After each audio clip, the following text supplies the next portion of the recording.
खंड 2 स्वतंत्रता के पश्चात का काल, पोस्ट इंडिपेंडेंस ईरा 1948 के बाद।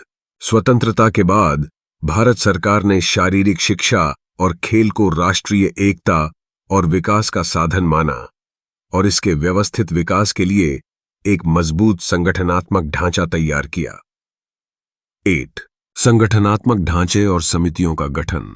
कुंजरू समिति 1948 हृदयनाथ कुंजरू की अध्यक्षता में गठित, जिसने स्कूलों और कॉलेजों में शारीरिक शिक्षा के महत्व पर जोर दिया और राष्ट्रीय कैडेट कोर एनसीसी को अनिवार्य बनाने की सिफारिश की।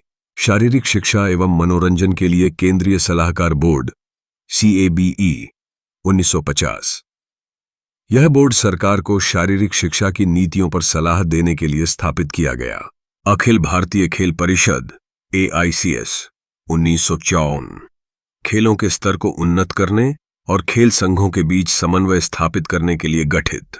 राष्ट्रीय शारीरिक दक्षता अभियान NPD 1959-60 नागरिकों में शारीरिक फिटनेस को बढ़ावा देने के लिए बड़े पैमाने पर शारीरिक दक्षता परीक्षणों की शुरुआत।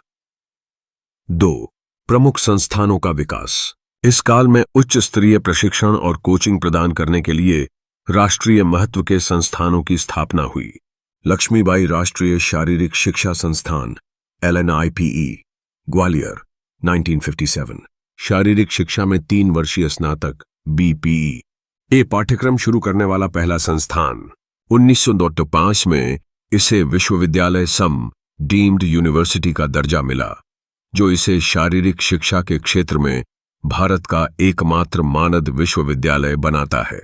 नेताजी सुभाष राष्ट्रीय खेल संस्थान NSNIS Patiala 1961।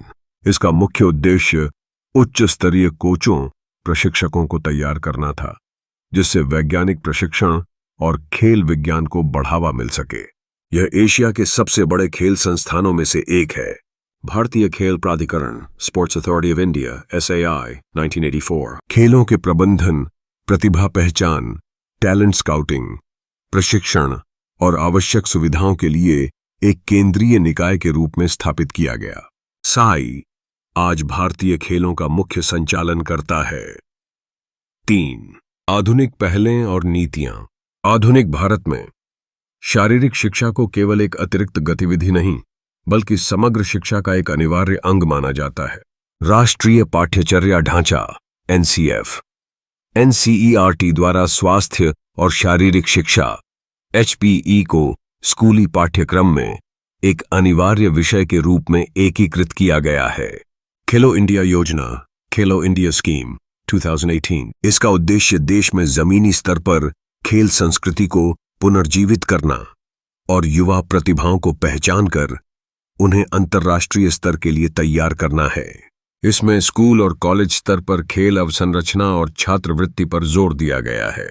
Fit India movement 2019 यह पहल दैनिक जीवन में शारीरिक गतिविधि और फिटनेस को बढ़ावा देने के लिए शुरू की गई थी, जिसका लक्ष्य नागरिकों को स्वस्थ जीवन शैली अपनाने के लिए प्रेरित करना है। निष्कर्ष। भारत में शारीरिक शिक्षा का इतिहास प्राचीन मूल्यों, योग और स्वदेशी खेल और आधुनिक विज्ञान, वैज्ञानिक प्रशिक्षण और संगठनात्मक ढांचे का एक सुंदर समन्वय है। स्वतंत्रता के बाद स्थापित LNIPE और SAI जैसे संस्थानों ने इसे पेशेवर दिशा दी है और फिट इंडिया शारीरिक स्वास्थ्य को राष्ट्रीय प्राथमिकता बना है।